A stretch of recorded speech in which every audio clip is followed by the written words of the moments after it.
Coming up on Primetime News, Korean exports in April saw their worst drop in 2 years and a fourth straight month of decline, fueling concerns about the country's sluggish pace of recovery.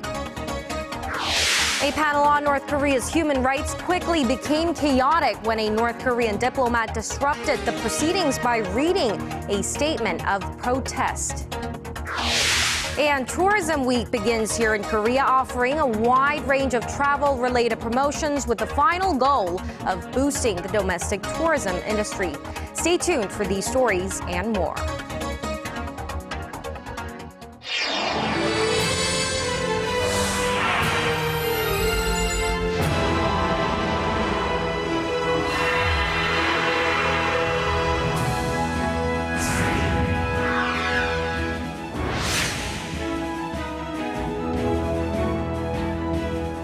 Hello and welcome to Primetime News on this Friday, May 1st. I'm Hwang Ji-hye. And I'm Daniel Choy. Thank you for joining us. We start off with Korean exports, the country's main growth engine. Recent figures show that engine may be running out of fuel. That's right. Outbound shipments have fallen for a fourth straight month, along with an even bigger drop in imports. Our Kwon So-hwa explains what the figures imply. A fourth consecutive monthly drop in Korea's exports was predicted earlier in April. But the figures turned out to be even worse than expected. The Trade Ministry says the country's exporters shipped roughly $46.2 billion worth of goods last month, down more than 8% on year. The plunge also sealed the longest period of decline since the aftermath of the 2008 global financial crisis. Experts say low global crude oil prices are mainly to blame. Cheaper oil prices lower our production costs for petrochemical products, but it's too early for them to translate into an increase for exports. As for now, unit costs for oil have fallen, meaning that even though the volume of exports rises, profits are dropping. Another factor, the weak Japanese yen, has eroded Korea's price competitiveness on the international market. And some economists think competition with China, for example in the steel and ship industries, is the biggest concern, as China is rapidly catching up to Korea's advanced technology. Analysts say that although the outlook is expected to pick up in June due to more working days and a rise in car exports, more measures are required. We need to make better use of the many FTAs we signed to expand exports. Also, we have to develop our overseas market with emerging countries in the Middle East, Central and South America. While shrinking exports have a bigger impact on Korea's economy than declining imports, those falling figures can't be ignored either. Imports plunged almost 18% on year, also attributed to low oil prices. That keeps the country's trade surplus in the black for the 39th straight month. But with exports also in the negative range, some say it's a rather depressing surplus. Kwon So-hwa, Arirang News.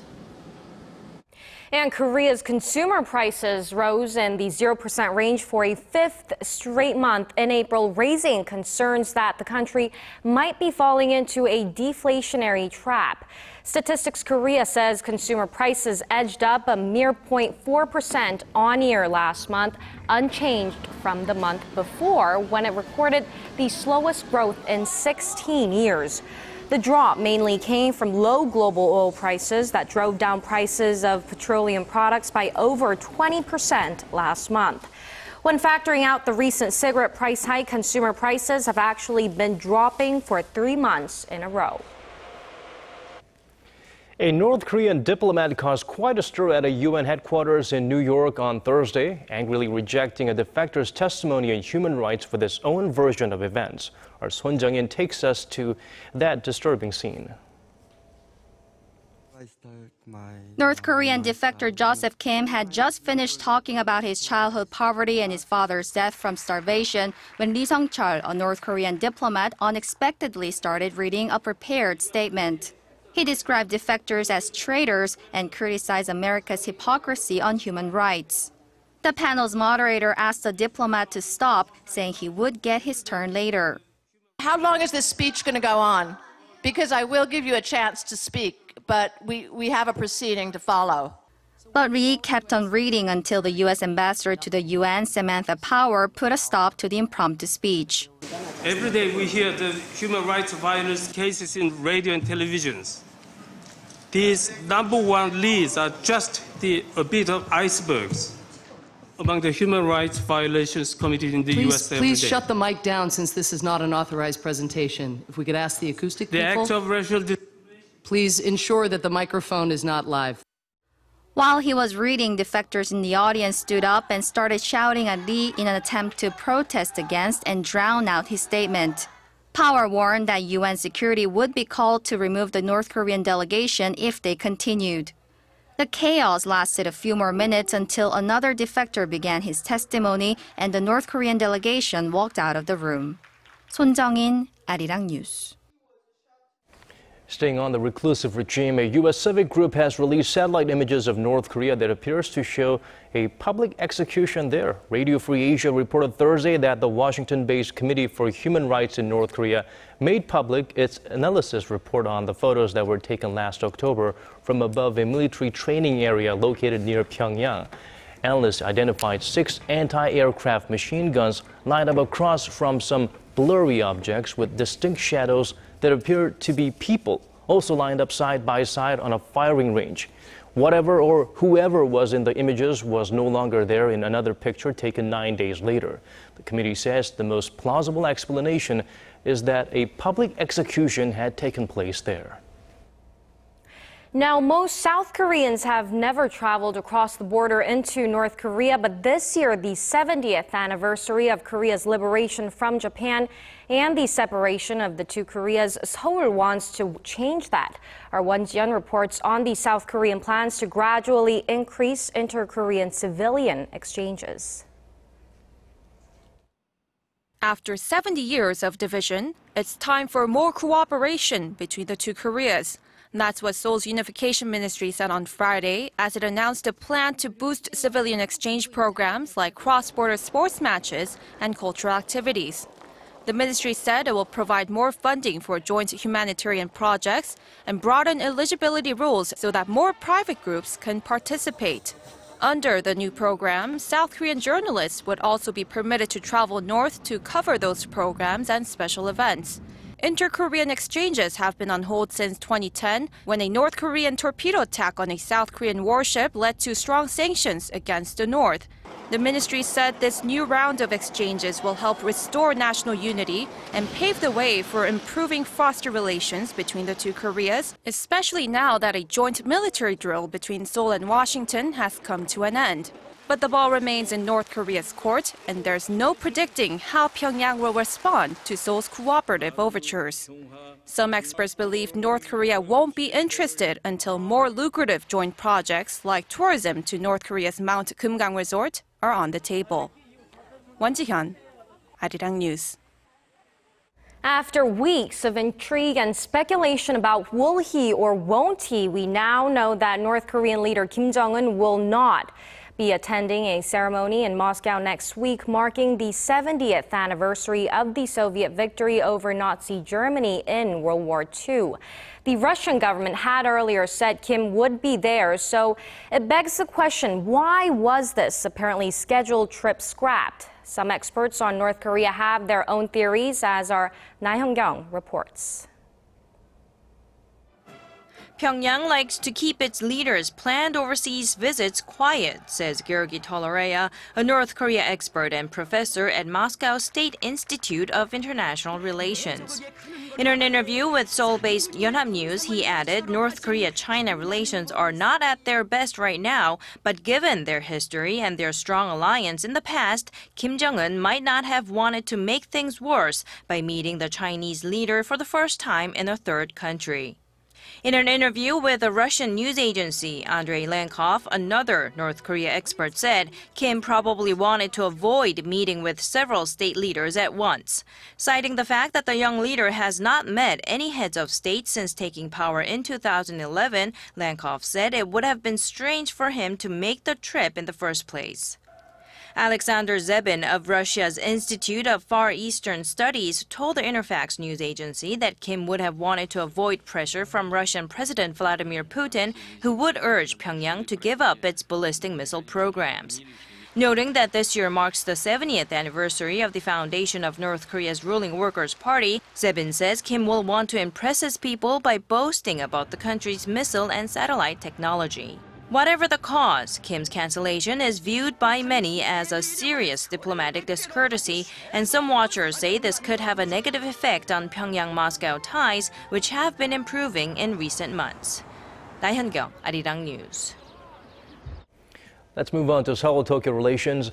Korea's Foreign Minister Yoon Byung-se slams Shinzo Abe's speech before the U.S. Congress, saying the Japanese Prime Minister missed a golden opportunity to acknowledge Japan's wartime past. The minister said Friday that ties between Seoul and Tokyo can only improve based on a correct understanding of history.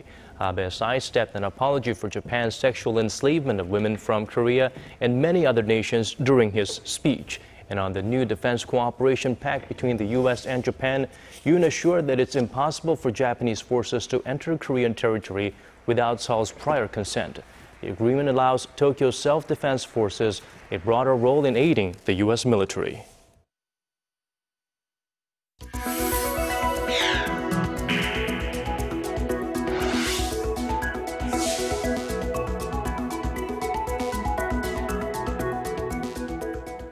Civil servants may be contributing more to their pensions and receiving less in payouts in the coming years. On Friday, a government task force agreed on a bill that would require public servants to contribute 9% of their salaries to their pensions over the next 5 years, up from the current 7%. The rate used to calculate monthly payouts, however, would be lowered to 1.7% from the current 1.9% over the next 20 years. Under the change, a public servant with 30 years of service and an average monthly salary of $2,800 would contribute $55 more per month and receive about $160 less. The reforms to the civil servant pension program have been highly controversial because there is a disparity in the benefits for retired government workers and people under the national pension program. The task force will now submit the bill to the parliament with the hope of seeing it passed this month.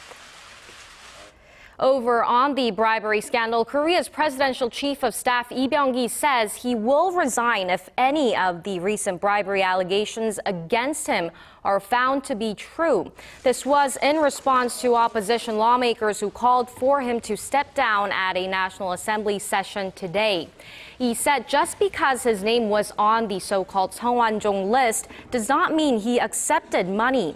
The list named 8 people, all linked to the ruling Saenuri party that Seung claims to have bribed in recent years. The memo was found in Seung's pocket after he committed suicide last month. Seung also mentioned Lee in an interview with a local daily Gyeongyang Sinmun, which was released after his death. He has maintained that he's known Seung for 30 years and they were close, but he never received any money from the late businessman.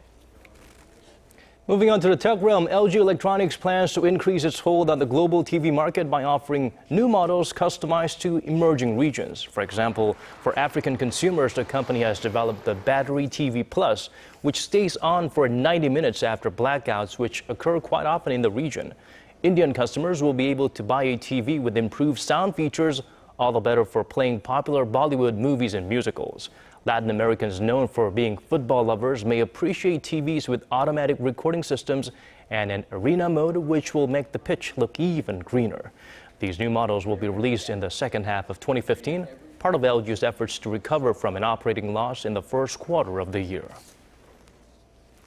Samsung Electronics has dropped out of the top 3 in the world's largest smartphone market, China. First quarter figures from Strategy Analytics showed that Chinese manufacturer Xiaomi kept the lead for the 3rd consecutive quarter at 12.8%.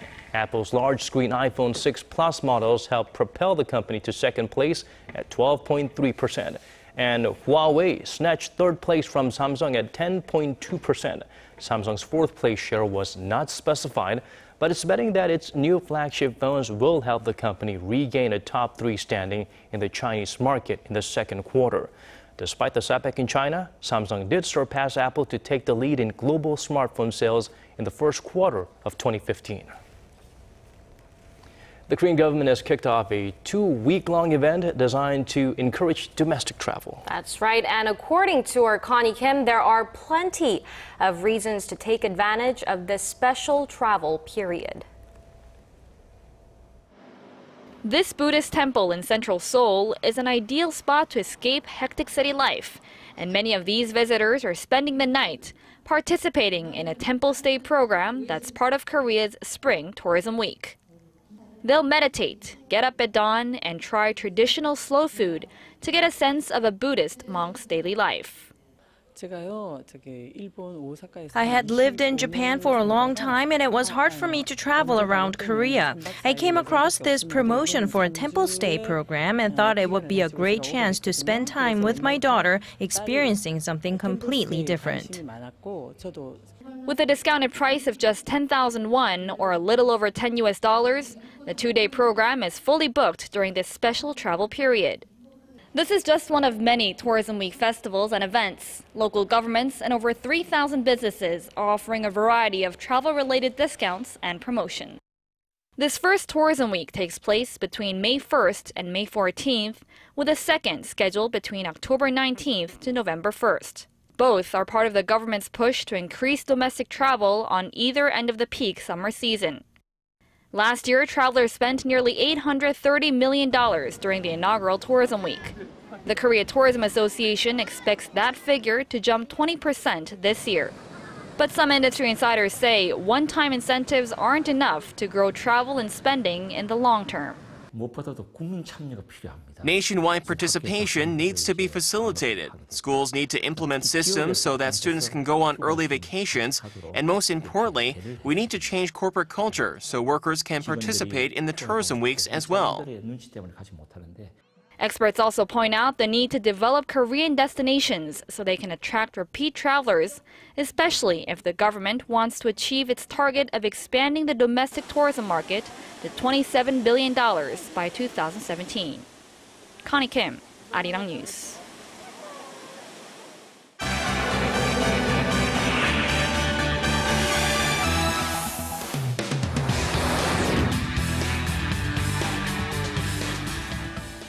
Let's now zoom in on Nepal. 6 days after a devastating earthquake, over 6,200 fatalities with nearly 14,000 injured. And the chance of finding survivors in the rubble decreases by the day, and there have been no further reports of survivors after Thursday's rescue of a teenage boy and a woman in her 20s, which was considered quite miraculous. The reconstruction of destroyed homes and buildings is another pressing issue there. The United Nations estimates 600,000 houses have been damaged or destroyed and 2.8 million people displaced. The Nepalese government says at least $2 billion will be needed to rebuild homes, hospitals, and historic buildings, and the UN has called for $415 million in humanitarian aid. And for more top international headlines, we connect to Paul Yi at the News Center. Our focus today, workers rally around the world on this May Day.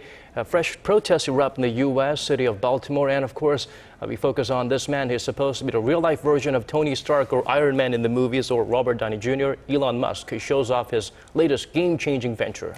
Paul, let's start off here in Seoul. Tens of thousands of union supporters took to the streets here in the capital, but Korea is just one of many countries where workers are voicing their frustrations. That's right. Huge marches were held in cities across Asia on this Friday to mark International Workers' Day, many of them fighting against government-led reforms to the labor market. In Bangladesh, thousands in the capital, Dhaka, demanded action to address unsafe working conditions, especially for those employed in garment factories. Similar calls for reform were made in Taiwan as protesters marched on the presidential office. Civil servants there say they're overworked and underpaid. In some counties, they work 2 days in a row and have 1 day off. But we have to work 48 hours in a row. So we can't even sleep for 5 hours a night, which causes our firefighters to be too tired to drive vehicles. That is equal to driving under the influence of alcohol. This is very dangerous. Meanwhile, more than 1,000 activists commemorated Labor Day in the Philippines. Labor groups rallied for higher minimum wages and to strengthen workers' rights. Critics say unemployment and low wages have forced an exodus of Filipinos to other countries in search of better opportunities. And turning to the American city of Baltimore, fresh protests have erupted as police enforce curfew for the third night after the death of a young black man sparked widespread riots. More than 600 people marched through the streets on Thursday as new reports emerged over how Freddie Gray died in police custody. Demonstrations also were held in several other cities, including Philadelphia, where groups briefly clashed with police. Meanwhile, the police commissioner of Baltimore said they were doing everything they can to get to the bottom of Gray's death. We dedicated 30-plus detectives. Their full-time job was focused on this case and only this case, including lab personnel and academy personnel and homicide detectives in our FIT team. The family and the community and the public deserve transparency and truth. The task force heeded my call, and we have exhausted every lead at this point in time. But this does not mean that the investigation is over. An internal report by the Baltimore police has been handed over to the city's chief prosecutor, the details of which were not released publicly. A medical examiner reportedly found Gray's fatal injuries were caused when his body was slammed into a police van, which apparently broke his neck. And finally, Tesla Motors has announced it will expand its business beyond electric cars into one of the fastest growing sectors in the energy industry. Chief Executive Elon Musk unveiled on Thursday his company's new battery storage systems designed for homes, companies, and utilities. He said the product would help transform how the world delivers energy. If you're thinking about sort of buying a battery, what does this provide you? Well, it gives you peace of mind. So if there's a cut in the utilities, you're always going to have power, particularly if you're in a place that's very cold. Now you don't have to worry about being out of power if there's an ice storm. You can actually go, if you want, completely off grid. You can take your solar panels, charge the battery packs, and that's all you use. According to research firm IHS Sarah, the global energy storage industry is forecast to grow to $19 billion by 2017. Tesla plans to start shipping its battery storage systems later this year. Analysts project the new venture will yield as much as $4.5 billion in annual revenue for the company. And that wraps up our look at international stories for now. I'll see you back here on Monday.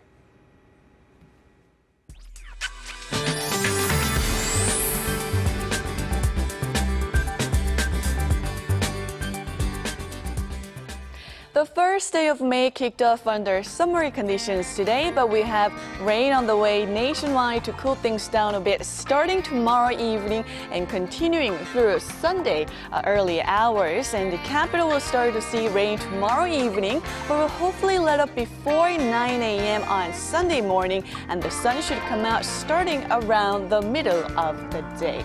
The amount of rainfall will be about 5 to 10 millimeters in the metro area, but the southern provinces could receive heavy rainfall of up to 60 millimeters, and it could be accompanied by thunder and lightning. So keep that in mind if you're planning to be outdoors this weekend. And on that note, let's take a closer look at the readings for Saturday.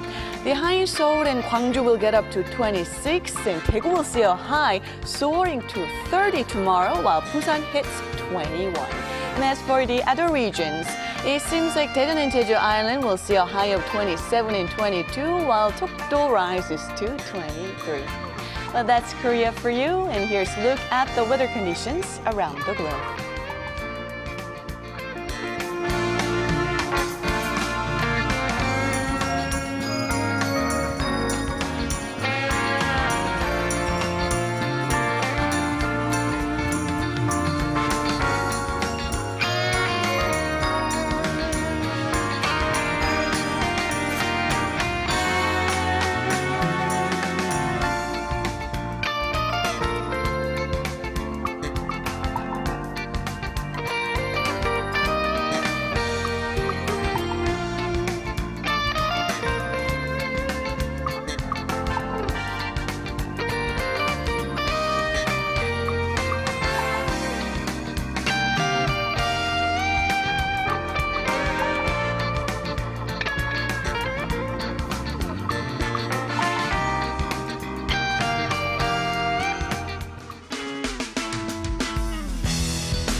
tradition, they say it's like perfume. You need so much ingredients like history and etc. to produce one drop of it.